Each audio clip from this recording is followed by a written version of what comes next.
Siya na to si Henry ay Mayora Naik TV. Mayora Naik TV YouTube channel. Suportahan natin. Kalingap ang laging hanap-hanap, tumutulong sa kapwa at taong mahihirap, alintana. At yun na nga, mapagpalang araw po sa inyong lahat dyan nang nagbabalik ang iyong lingkod, Mayora Naik TV. At bago natin umpisahan ang ating opinion at reaction sa hapon na ito, nais ko munang pasalamatan ng Ama ng Kalingap, Kuya Bal Santos Matubang, Atid na Vlogs, Kalingap Rob at sa lahat ng mga Kalingap partners. Suportahan po natin ang kanilang mga YouTube channel at no skip ads po upang mas marami pa po silang matulungan na mga kababayan natin na nangangailangan. At ganoon din po, suportahan din po natin ang YouTube channel ni Ate Roda Mix Vlog ni Kalingap Tata at syempre, sampo na rin sa kapwa ko, Karepa. At ito na nga po ang ating bibigyan ng reaksyon at opinion, itong upload ni Sis Bopel. At dito ninyo makikita o mapapakinggan ang ating topic kahapon about sa perlas ng silanganan, dahil hindi makatulog ang nakapanood kahapon sa aking live kung ano nga ba ang perlas ng silanganan. At hindi na po tayo magtatagal, ay pakinggan natin at bigyan ng opinion itong upload ni Sis Bopel. Sa hindi pa po nakapanood doon sa upload ni Sis Bopel, bisitahin lamang po ang kanyang YouTube channel. At ito na po, di na po natin patatagalin at pakinggan po natin sabay-sabay. Saan na ba si Reyna? Nasa piling ba ni Ate Melanie? Yan yung magandang tanong, no? Pero kamakailan lang, ang alam natin ay si Reyna ay nasa Manila at paikot-ikot dyan sa Manila Zoo. Pumupunta sa ni Rizal. Ayan, sa first banat sa sinabi ni Sis Bopel kung nasaan nga ba daw si Reyna. At yun, alam naman natin na nasa Bohol siya ngayon. Kasi nung nakaarang araw ay nakita pa si Reyna na nandoon sa Maynila at ngayon ay nasa Bohol na siya tuloy. No, sa Rizal Park. Tapos may nakita tayo, ito nakarang araw, nakasakay sa plane. And nasa Bohol. Wow! May nakikita tayo, may kayakap na lalaki. Oh, di ba? May ka-holding hands. Hindi tayo fake news, ha? Kaya kung gumagamit tayo ng resibo, ito lang yung ating tinatalakay. May kayakap. Oh, di ba? Di ba? Nakasakay sa anong tawag dito? Banana float. Anong tawag diyan? Nakikita niyo picture. And may ka-holding hands. Ayan. Na-zoom natin. Teka muna. Dito muna tayo. Sa magkayaka sa buwan. Ay, siya, magkasama yung buong gabi. Gusto yung katangyan, guys. Nakayaka. Nakakakilig. So, Ate Melanie, ang anak mo ay dalaga. Ha? Ang anak mo may sakit. Sampante ka, ha? Paano ko lang? Hindi ka nag-aalala? Ha? Nagayakap sa dagat. Magparlas na. Ayan, narinig din yun na. Hindi pa yan. So, ayan na. Kasi sa totoo lang naman mga kalingap at mga karinas, gamitin natin si Reyna. Sa atin ay napakapangit talaga tingnan. Dahil si Reyna ay dalagang tao at nakayapos o nakayakap siya sa likod ng isang lalaki na hindi naman natin kilala kung sino itong lalaking ito. Okay lang sana kung ito ay kung ito ay nasa Kalingap. Kilala natin, pero hindi Kalingap itong lalaking ito. So, siyempre, ang isipin natin dito, sino ba to? Bakit si Reyna ay nakayapos sa kanyang likuran? O, di ba? Dahil alam natin si Reyna may sakit at bakit nila pinagawa ng ganito? Tuloy natin. May perlas, ha? Ang sino man na naghahangad sisirin ng perlas, anytime, pwede sisirin ng perlas. Perlas na ano? Perlas na silangan. So, ayan, sa mga nagtatanong sa mga nagtatanong kung ano nga ba daw ang perlas ng silanganan. So, ito mapapakinggan ninyo dito sa sinabi ni Sis Bopel. Dito makikita ang perlas ng silangan. Tuloy! Ay. So, maraming picture. Ayan, mga picture. Kampante ka, Ate Melanie. Matanong ko lang, ano to? Sino to lalaking ito? Hindi ko alam. Pinupost sa social media. Pinupost. So, kung ayaw mo na reaksyonan, paulit-ulit na sinasabi, ha? Ha? Bigyan yung privacy. Sana. Sana. Ayaw nyo ma-reaksyonan. Gawin yung privado. Oh. So ngayon, dalaga ang anak mo, may sakit. Ito ba ay jowa? Hindi ko alam. Kalaman, yung kilos ng ganitong holding hands at magkayaka, kilos ba ito? Ha? Ng magkaibigan? Nakaganon pa? Paano yan? Nakaganon pa sa balikat? Holding hands? Ano to? Kilos mag-asawa? Kilos mag-jowa? Tanong ko, wala tayong riktahang paratang na na pangyayura, paninira sa pagkatao. Bumabase lang tayo sa picture. Yan nga, kahit nga ako nga rin, iwan ko lang sa kanila, kung para sa akin, ay ako talaga napapangitan talaga dito.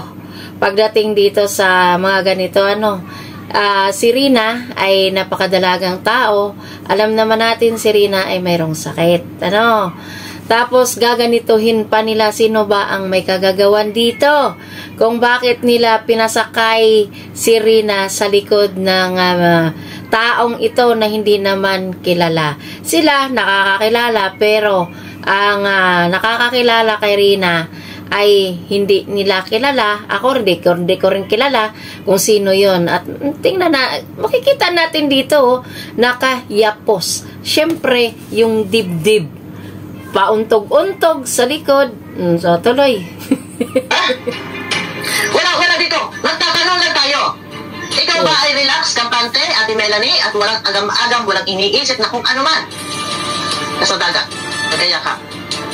Oh, sige. Idudol mo. Oh, dudol. Ang likod. Ang suso. Oh, sorry ha. Sorry ha. Ayan. Ha? Ayan. Mapapadikit at mapapadikit.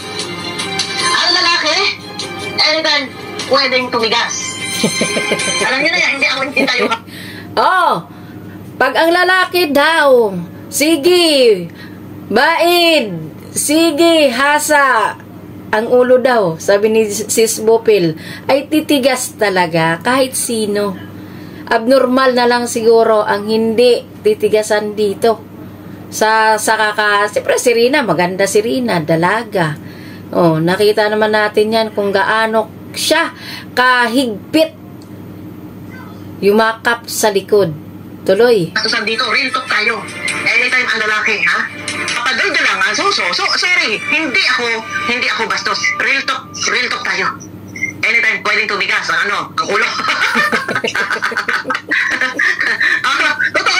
Totoo yan. Ang akin lang. Kung may relasyon, kung may nawala na ako sa isip ko. Okay lang. Walang problema. Kung sila ay magsyota. So, ayan.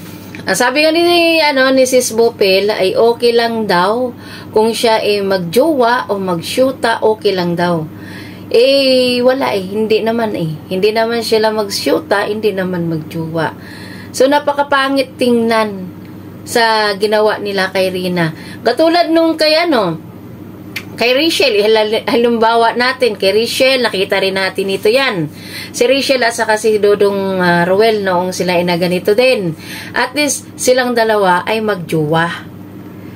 No, walang mali siya yun. Kasi magjowa sila May relasyon, may pagmamahal. May namumuong pagmamahal at mahal nila ang isa't isa. Ay ito si Rina.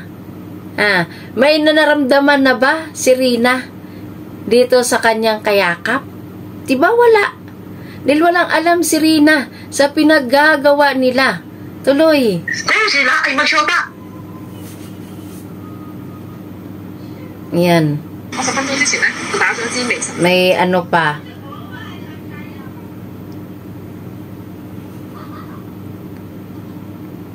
Kung sila nagkakaunawan at mahahantong mauuwi doon sa magiging mag-asawa. Yes. Pero alam na lahat, ha?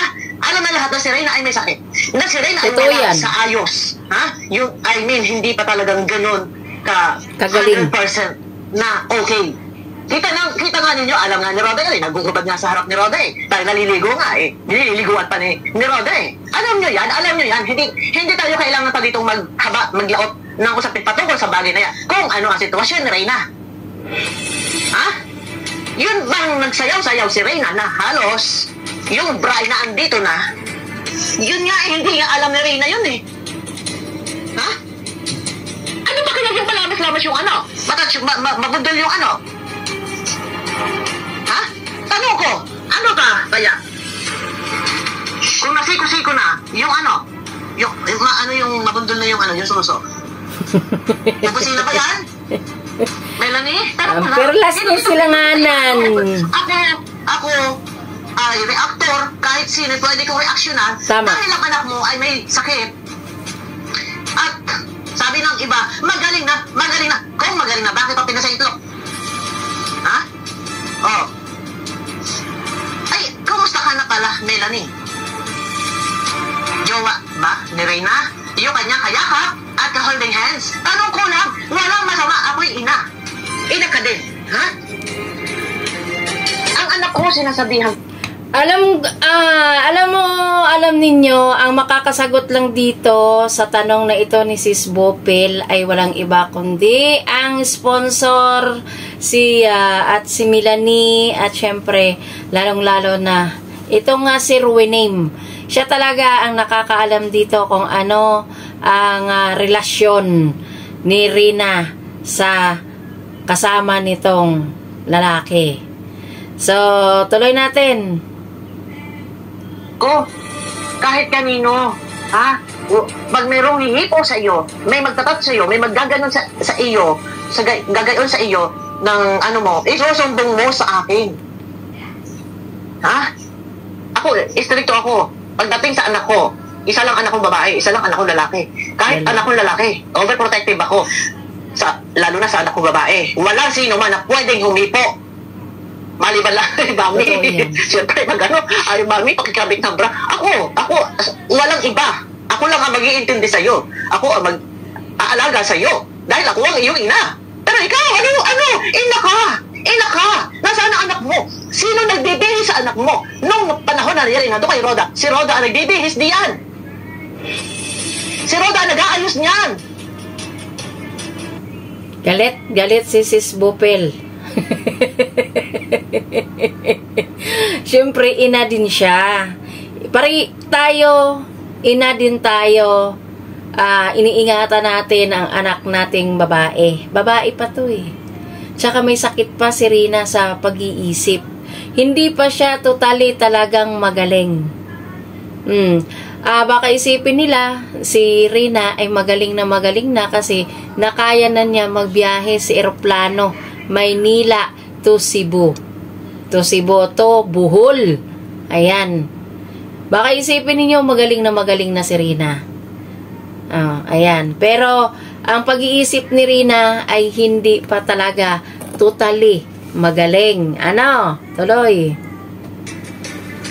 Ngayon, nasa Bohol si Reyna, kasama ka rin ba sa Bohol? O nasa Bato Balami ka? Kasama. Wala tayong personalan dito. Wala akong galit sa inyo. Katunayan, sa kulmula, ako ay nag-reaction kay Reyna. At yan, ako'y viewers. Ha? So ngayon, sino pala nag-iintindi sa anak mo? Kayong, imposible ikaw kasakasama sa tagal na panahon, ilang buwan, 3 buwan, 4 na buwan na yata sa Manila. Ha? Kasama ka sa Manila, tumambay sa Manila, kasama ka sa Bato, sa Bohol? Tanong ko lang, tatanong lang ako. Ha? Imposible makasama ka, makatambay ka sa Manila ng ilang buwan. Imposible makasama ka sa Bohol. Bakit? Ha? Iiwanan mo ang agay-agay mo, ang karay-karay mong anak? Nakaliit-liit pa? Wala pa yata 1 taon? Oy, wala ako. Ito yung opinion ko, reaction ko. Puro tanong. Ha? Bilang isang ina, ano ba ang obligasyon ng isang ina? sa ating mga anak. Merong ina ni kunting segundo ayaw mawalan, mawaglit sa mata, sa paningin. Ako, ha? Ako yung nanay, ha? Nanay ako. Marami ang nanay na ayaw halos mawawaglit sa paningin ng anak. Ang anak ko, ha? Ninisay, hindi nila naranasan wala ako sa piling nila sa gabing matutulog na. So, ayan, hanggang dito na lang ang ating video reaction sa na-upload ni Sis Bupil at siya ay galit na galit kay Melanie. Nagalit siya kay Melanie kasi nga hindi niya, siyempre nanay din naman siya eh. At si Rina alam naman nating lahat si Rina meron ngang sakit. Bago makikita natin lahat na nandoon sa gitna ng dagat na mayroong yakap o nakayakap sa isang lalaki na hindi natin kilala. At kahit doon sa live ni Kuya Bal ay nandoon din ang picture na iyan. Nagkalat, pero yung nag-upload tuwang-tuwa si Ruiname kasi gwapo daw itong kayakap ni Rina. Sa kanya, gwapo. So, ayan, hanggang dito na lang ang ating video reaction at opinion sa video nito. Ingat po ang lahat and God bless.